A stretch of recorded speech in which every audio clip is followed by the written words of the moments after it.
사랑을 했다 우리가 만나 지우지 못할 추억이 됐다 볼만한 멜로드라마 괜찮은 결말 그거면 됐다 널 사랑.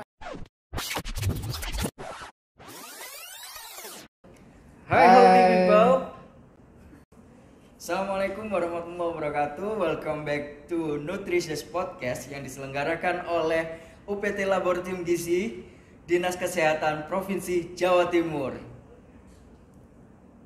Oke healthy people, topik yang akan kita bahas hari ini adalah mitos dan fakta mengenai makanan yang ada di bulan puasa. Untuk topik kali ini akan dibahas oleh Bapak Agus Hartono selaku kasih pelayanan yang ada di UPT Laboratorium Gizi. Jadi gini healthy people, menurut Pak Agus, gimana mitos dan fakta terkait makanan saat puasa Pak? Jadi penjelasan sedikit saja lah Pak. Baik, sebelumnya Assalamualaikum warahmatullahi wabarakatuh. Apa kabar sahabat sehat? Kali ini kita ketemu lagi di Nutrition Podcast episode kedua, yaitu tentang mitos dan fakta terkait makanan saat puasa ya Mas Ibu ya. Saat puasa. Jadi memang dalam melaksanakan ibadah puasa ini banyak sekali di masyarakat umum itu fakta-fakta dan mitos-mitos yang berkembang. Jadi itu bisa berpengaruh terhadap metabolisme kesehatan daripada masyarakat itu sendiri. Oleh sebab itu kita harus tahu mana yang harus kita lakukan dengan benar, mana yang tidak, agar kita berpuasa nanti dengan baik segi kesehatan kita dapat, dari segi pahala juga kita dapat. Itu yang tujuan dari kita beribadah puasa. Jadi gitu. Kalau menurut Pak Agus nih Pak, jadi kalau Ya. dulu saya tuh dari kecil diajarkan oleh orang tua saya itu selalu dikasih tahu, Afif kalau puasa itu pada saat sahurnya itu minum air putih harus banyak. Menurut Pak Agus itu memang benar atau hanya sekedar mitos agar kita tertanam kalau kita bakalan nggak gampang haus gitu loh Pak? Ya. Jadi memang kalau kita berpuasa dan juga di kehidupan sehari-hari kita itu memang memerlukan banyak sekali air ya, atau cairan yang sesuai dengan teori itu, dan untuk puasa pun kita juga tetap seperti itu. Jadi pada saat sahur kita diharapkan kita lebih banyak lagi minuman yang kita minum agar nanti dalam proses puasa pada pagi sampai sore hari depo dari minuman itu masih ada, sehingga kita tidak akan kekurangan atau dehidrasi terhadap air tersebut. Tapi Ya. kalau untuk minuman-minuman manis apa hanya untuk berbuka puasa? Untuk makanan berbuka puasa memang diharapkan kita makan makanan yang manis ya, seperti sunnah dari Rasul. Kita diharapkan seteguk air dan tiga butir kurma, itu untuk memberikan pada tubuh kita bahwa kita sudah boleh atau sudah mulai mengkonsumsi makanan, karena setelah sekian jam kita berhenti atau tidak melakukan aktivitas di pencernaan kita, maka kita melakukan kegiatan itu. Nah, diharapkan makanan yang dimakan adalah makanan yang manis-manis dengan kebutuhan yang tidak terlalu banyak dulu, karena alat pencernaan kita akan kaget nanti kalau tiba-tiba makan makanan yang manis yang relatif besar gitu ya, akhirnya akan menambah pencernaan kita akan menjadi tidak benar, atau kadar gula darah kita pun juga Naik malah Pak ya? menaik secara drastis, juga akan menyebabkan kita agak pusing-pusing dan sebagainya. Jadi itu fakta yang harus kita temui atau kita harapkan atau kita lakukan pada saat kita berbuka puasa. Memang diharapkan dengan yang manis tapi dengan takaran-takaran yang tertentu. Oke gitu healthy people. Jadi ada beberapa pertanyaan lagi Pak ini dari teman-teman kita yang ada di luar mengenai berbuka puasa tadi yang manis-manis udah dijawab guys. Terus ada lagi Pak, puasa dapat menurunkan berat badan. Menurut Bapak, apakah benar puasa itu dapat menurunkan berat badan? Ya, terima kasih Mas Afif. Jadi memang prinsipnya berpuasa itu hanya memindah jam makan. Jadi kalau setiap hari pada saat kita tidak berpuasa, kita makan pada pagi sampai siang hari, tapi kalau pada saat berpuasa kita makan sore sampai pagi hari. Nah, untuk menurunkan berat badan, prinsipnya apa yang kita makan harus lebih sedikit dari apa yang kita keluarkan. Sehingga depo makanan atau makanan cadangan kita itu dapat terpakai semua, sehingga berat badan kita otomatis akan lebih kecil atau rendah. Karena orang yang berat badannya lebih itu karena punya cadangan makanan yang baik. Nah, kalau ingin bisa menurunkan berat badan, maka kita harus mengkonsumsi makanan yang lebih sedikit, tapi aktivitasnya ditambah. Naik, ya. Oh, itu tidak peduli kita puasa atau tidak. Iya. Jadi kalau misalnya Mas Habib ngomongnya pada saat puasa kita bisa menurunkan berat badan, ya bisa saja. Tapi makanannya juga harus diatur dengan prinsip yang masuk itu lebih kecil dari yang keluar. Jangan yang masuk lebih banyak dari yang dikeluarkan. Jadi makannya banyak, balas dendam sampai 1,5 piring lebih, tapi kemudian tidak melakukan aktivitas apa-apa, leye-leye dan sebagainya, itu menyebabkan berat badan tidak akan turun. Sahur pun juga ngaruh Pak ya? Sahur juga gitu, tapi kalau sahur kan kita juga mempertimbangkan nanti makanan yang nantinya kita gunakan untuk aktivitas di pagi sampai siang hari. Makanya untuk sahur itu diharapkan kita mengkonsumsi makanan yang penyerapannya itu lebih lama. Jadi banyak sayuran, banyak protein dan sebagainya. Berarti paling aman sahur sedikit, tidur yang banyak Pak ya? Ya kalau memang dikatakan Itu tidur itu kalau di puasa memang ibadah ya. Tapi kalau untuk makanan mungkin kita juga harus pertimbangkan. Jangan ditiru. Iya. Jadi puasa itu jangan tidur terus. Memang tidur beribadah, tapi lebih baik lagi kalau benar Pak. Beribadah yang lebih positif. Oke, selanjutnya Healthy People, kita akan bahas beberapa pertanyaan lagi. Tapi Pak Agus, saya lupa Pak Agus, mohon maaf. Khusus Pak Agus ini di episode kali ini tuh ada properti khusus ini ya. Kan fakta atau mitos. Tolong dipakai Pak. Jadi nanti setiap pertanyaan Pak Agus, mitos atau fakta, Pak Agus. Saya harus jawab gini ya. Tunjukin Pak. Fakta atau mitos. Jadi Pak Agus, dimulai Pak Agus ya. Bisa. Kita ulang lagi Healthy People, pertanyaan lagi. Beda dengan yang tadi, ada beberapa pertanyaan baru lagi. Mitos atau fakta, saat puasa tidak dianjurkan untuk berolahraga. Gimana itu Pak Agus? Menurut Pak Agus? Sebenarnya bisa mitos, bisa fakta. Karena sekali lagi tubuh kita itu sangat memerlukan aktivitas juga. Jadi kalau kita berpuasa, walaupun kita tidak mengkonsumsi makanan dan sebagainya, tapi kita harus tetap berolahraga. Itu faktanya. Kenapa? Karena berolahraga itu sangat penting untuk tubuh kita, biar metabolisme, hormon-hormon kita, enzim-enzim kita itu dapat bekerja dengan baik, dapat dikeluarkan dengan maksimal atau optimal. Tapi kalau kita tidak melakukan apa-apa, seperti Mas Afif tadi katakan, kalau puasa itu dapat pahala kalau tidur dan sebagainya, ya akhirnya tubuh kita akan mengalami tidak bekerja secara maksimal. Jadi memang diharapkan berpuasa, tapi berpuasa pun tidak seperti dalam kondisi seperti sehari-hari atau biasanya, karena ada aturan juga untuk berpuasa itu harus makan sebelum sekian jam atau setelah sekian jam, boleh makan apa, minum apa, itu juga ada aturannya. Oleh sebab itu untuk sahabat-sahabat sehat atau healthy people tetap dalam berpuasa usahakan untuk berolahraga walaupun 15 menit sampai 30 menit, tubuh kita tetap bergerak agar metabolisme kita dapat berjalan dengan optimal. Artinya olahraga kecil ya Pak ya? Olahraga kecil, jangan terlalu soalnya kan kalau puasa itu biasanya takut lemes Pak kalau olahraga gitu. Iya. Dan biasanya untuk waktunya pun juga disesuaikan. Biasanya pagi atau menjelang berbuka puasa. Karena kalau siang-siang nanti kasihan, lemes. Dia tidak jadi puasa, malah tidak berolahraga, malah menjadi tetangganya yang berolahraga karena ngangkat dia bisa. Akhirnya kita berbuka puasanya siang juga Pak. Akhirnya juga siang juga. Jadi waktu juga harus dipertimbangkan. Tapi tetap harus melaksanakan yang namanya olahraga. Minimal itu kan yang kita tahu sekarang ini yang lagi ngetren adalah berjemur ya. Berjemur. Nah, berjemur yang Iya. lebih baik atau jamnya itu sekitar jam 10, sekitar 10 sampai 15 menit. Itu sudah bagus sekali untuk Sambil tubuh jalan-jalan kita, gitu ya.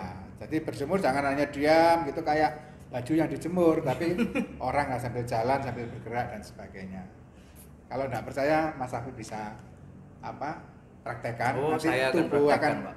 terasa lain ya. Siap. Nah, Pertanyaan selanjutnya Pak Agus, mitos atau fakta makan porsi banyak saat sahur dapat menunda lapar lebih lama? ya. Itu mitos. Mitos ya Pak ya? Ya, karena tubuh kita ini ada mekanismenya. Apa yang kita makan itu secara teori sekitar 10%-nya itu Oke. digunakan untuk menghancurkan atau melaksanakan metabolisme dalam penyerapan makanan yang kita makan. Jadi contohnya misalnya kita makan nasi 100 kalori, maka 10 kalori digunakan untuk menghancurkan nasi itu untuk dapat diserap oleh tubuh kita. Jadi bukan berarti kemudian makan banyak kemudian nanti akan bertahan lama sampai Iya. sore maghrib, itu tidak, tetap akan dilaksanakan seperti itu. Tetapi dalam proses pencernaan kita ada beberapa bahan makanan yang lebih lama untuk dicerna, seperti sayuran, daging dan sebagainya, itu agak lama. Sehingga kalau kita mengkonsumsi itu sayuran, buah dan sebagainya, Akan lebih itu awet juga. insya Allah makanan akan lebih lama terasa kenyang karena masih diproses. Tapi kalau yang bukan Mie instan gitu Pak. ya mie instan itu lebih cepat diserap sehingga lebih cepat kosong lambung kita. Tapi Sehingga lebih kita enak Pak sahur merasa, pakai mie instan Pak. ya akan lebih enak lagi kalau dikombinasi, ada mie instannya, ada nasinya, ada sayurannya, ada ikannya dan sebagainya. Jadi tetap yang paling bagus itu bukan banyaknya makanan tapi kualitas makanan. Jadi pemerintah sudah mencanangkan menu seimbang, maka makanan itu harus ada, yaitu ada nasi, ada ikan, ada sayur dan ada buah. Itu kalau kita laksanakan pada saat sahur, insya Allah makannya puasa kita akan menjadi lebih baik lagi. Gitu. Jadi itu Mas Afif. Siap Pak. Lanjut Pak ya ini ya Pak ya. Siap. Masih kuat Pak ya. Masih. Mitos atau fakta ibu menyusui akan berkurang kualitas ASI-nya jika berpuasa Pak. Menurut Pak Agus gimana Pak? Itu mitos juga. Itu Jadi mitos. secara teori air susu ibu itu diproduksi atau diperoleh oleh makanan dari si ibu. Seperti yang tadi di depan saya katakan bahwa antara puasa sama tidak puasa itu kan tinggal pindah aja, jam aja, Pak, makan ya. Nah untuk si ibu tetap makannya mungkin diharapkan ya satu hari pada saat buka puasa, antara buka puasa sampai sahur itu di tengah-tengah diharapkan juga ada makanan. Nah, makanan itu lebih baik juga yang bergizi atau cukup, seimbang Pak, dan ya, sebagainya, banyak cairan, banyak sayuran sehingga produksi ASI ini bisa tetap lancar. Jadi tidak ada pengaruhnya atau mitos itu kalau mengatakan bahwa kalau berpuasa air susu ibu juga akan berkurang. Jadi intinya air susu itu dipengaruhi oleh asupan atau makanan yang dikonsumsi oleh ibu menyusui itu. Jadi kalau memang teorinya harus 3 kali makan atau lebih seperti orang yang biasanya tidak menyusui, maka itu harus segera ditaati atau dilaksanakan sehingga air susu akan dapat terpenuhi secara Optimal. berkala ya. Jadi gitu Healthy People, beberapa penjelasan dari Pak Agus mengenai makanan yang terkait di saat bulan puasa. Jadi Pak Agus, sekarang di setiap episode dari Nutritious Podcast ini itu selalu ngadain kayak kita selalu posting dulu Pak di Instagram itu. Ya, ya. Jadi biar ada teman-teman yang di Instagram itu mau tanya, berpendapat atau apa itu biar sekalian diutarakan dan ditanyakan oleh narasumber gitu Pak. Jadi saya mau menanyakan beberapa pertanyaan dari teman-teman yang ada di rumah. Masuk pertanyaan 1 Pak ya. Siap.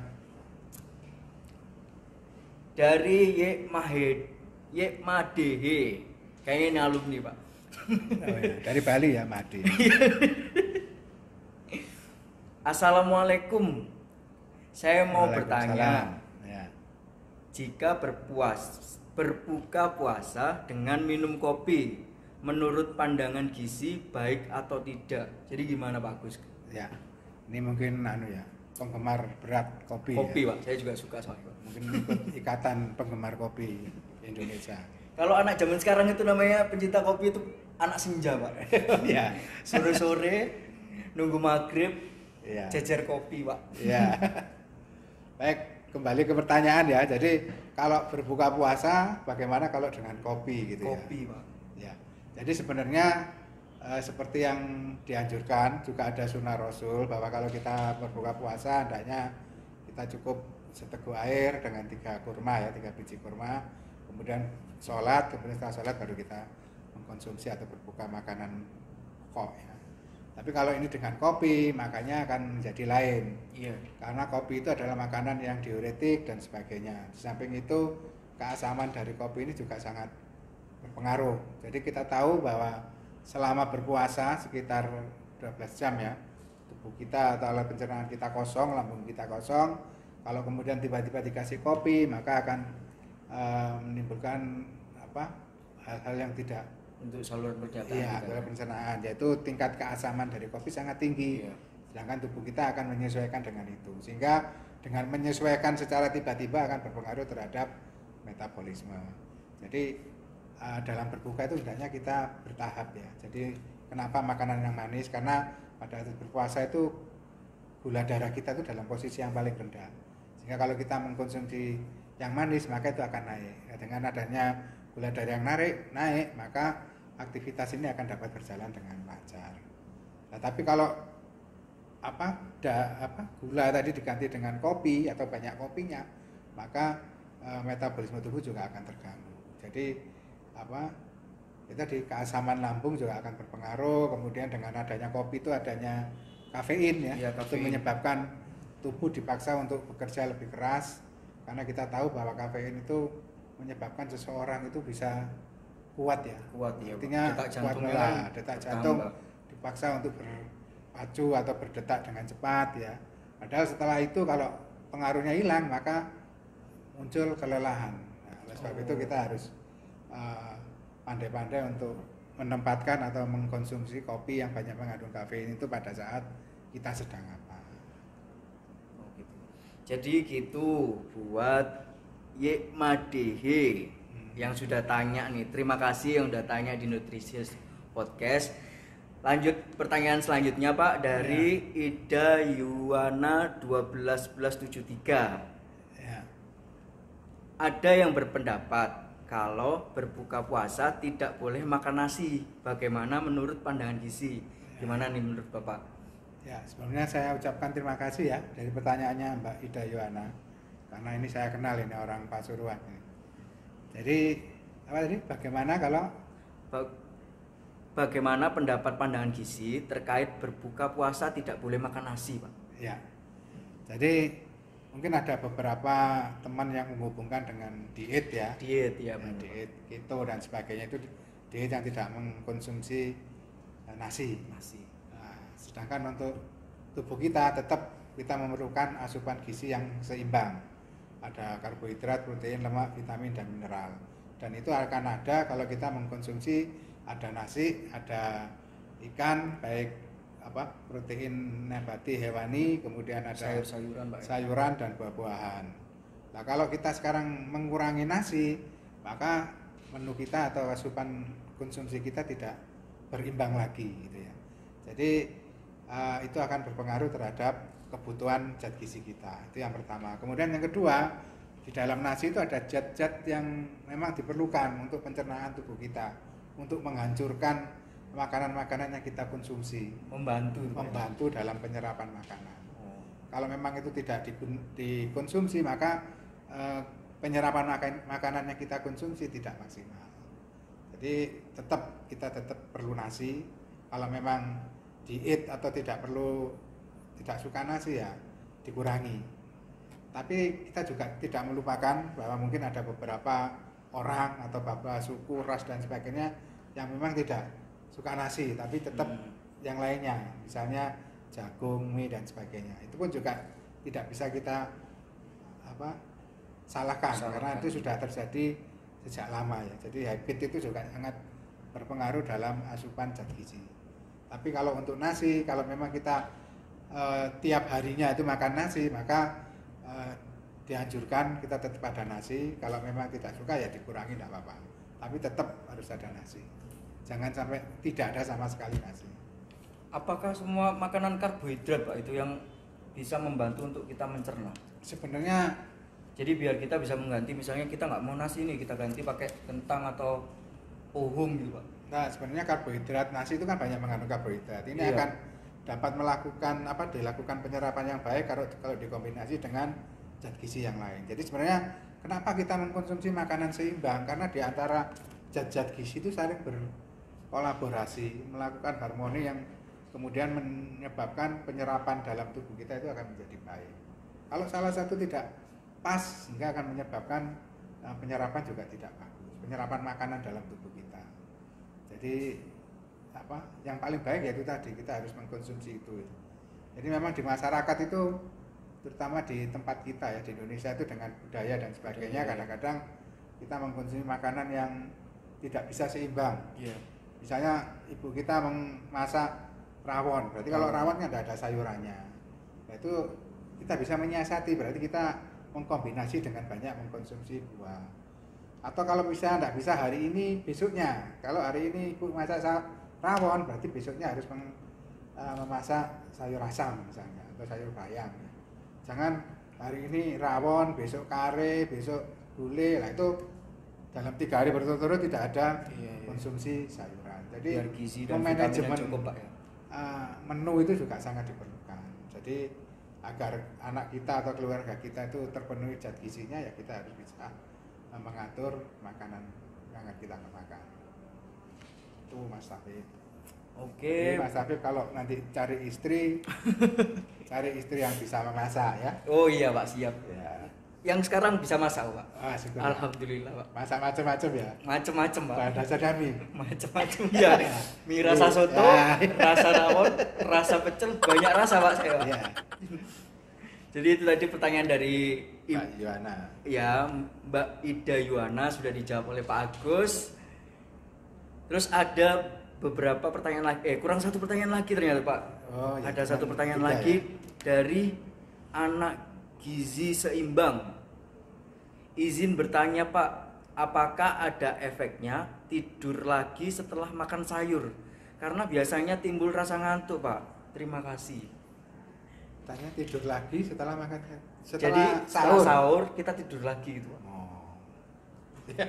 Menurut Bapak gimana itu Pak? Ya, sebenarnya kan kita juga dianjurkan setelah sahur kita melakukan sholat.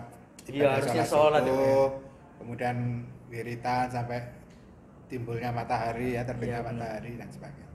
Jadi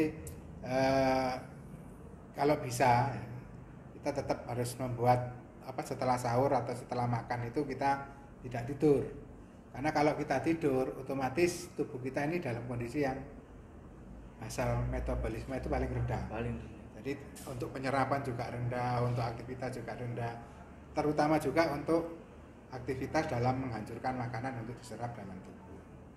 Kalau kita makan kemudian kita tidur, maka itu waktunya akan menjadi lama sehingga orang akan cenderung menjadi mengantuk.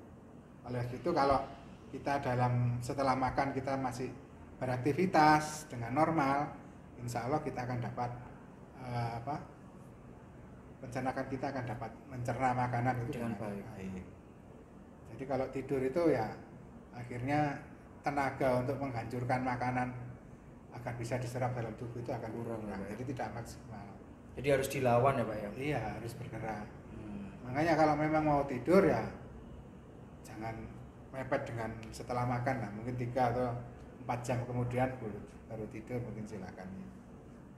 Apalagi tidurnya di masjid ya. Kalau puasa itu kan pahalanya banyak sekali. Baik, pahalanya banyak. Habis Di ibadah masjid. langsung. Iya. Jadi gitu, healthy people yang ada di rumah. Terima kasih yang udah bertanya. Jadi untuk sesi kali ini cukup Pak. Jadi Pak Agus, untuk yang terakhir nih Pak Agus, saran saja buat teman-teman healthy people di rumah. gimana menanggapi mitos dan fakta yang sudah beredar tadi Pak Agus terkait pertanyaan-pertanyaan yang sudah kita bahas?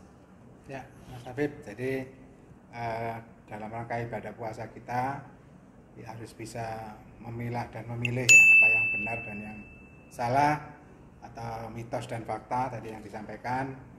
Yang penting adalah berpuasa itu tujuannya adalah kita beribadah dengan baik dan lancar, ditunjang dengan tubuh yang optimal juga, sehat dan optimal.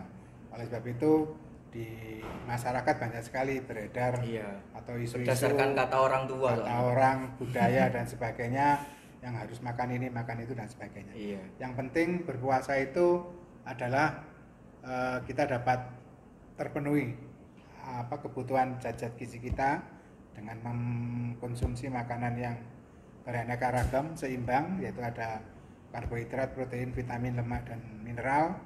Kita juga dapat melakukan ibadah dengan baik. Jadi dalam kehidupan sehari-hari itu bisa kita terapkan. Jadi kalau memang pada saat hari biasa tidak puasa itu kita makan 3 kali, ya mungkin kalau puasa ya kita 3 kali, yaitu buka puasa, kemudian pertengahan malam, kemudian makan sahur. Tapi kalau memang ada orang yang kebiasaannya cuma 2 kali makan, ya silakan dilaksanakan, karena memang tidak bisa kita paksakan sesuatu harus seperti itu. Yang penting semuanya itu terpenuhi kebutuhan gizi. Jadi kalau yang 2 kali makan itu berarti asupan atau konsumsinya lebih banyak agar kebutuhan zat gizinya bisa terpenuhi. Jadi saran kami ya kita harus pandai-pandai mana yang benar, mana yang tidak benar, dan kalau memang tidak tahu ya segera bertanya ya, atau upload kegiatan-kegiatan seperti ini yang mungkin banyak bermanfaat bagi. Sebenarnya dari internet pun juga banyak jawaban-jawaban yang lebih cukup ya Pak ya. Tapi biasanya internet atau orang yang berbicara itu ada yang bisa mengena, ada yang tidak. Itu yang mungkin semoga acara kita ini dapat mengena atau menambah pengetahuan dari sahabat sehat tadi ya, good people ya. Healthy people. Semoga kedepannya kita menjadi lebih sehat lagi dengan ibadah puasa yang lebih khusyuk lagi. Saya kira itu. Oke kalau gitu terima kasih Pak Agus atas saran dan ilmunya. Karena kita lagi social distancing Pak Agus ya. Oh iya, kita masih ada beberapa episode lagi di Instagram kita, dan untuk video-video kita bisa upload di YouTube juga ada. Jangan lupa share and subscribe, jangan lupa follow juga di sini ya. Di sini bagus, kelihatan bagus ya. Sini. Jadi saya Afif dan narasumber kita Bapak Agus Arturo SKM Memkes. Terima kasih. Kita mengucapkan Assalamualaikum warahmatullahi wabarakatuh. Jangan lupa di rumah aja. Menjaga keikhlasannya.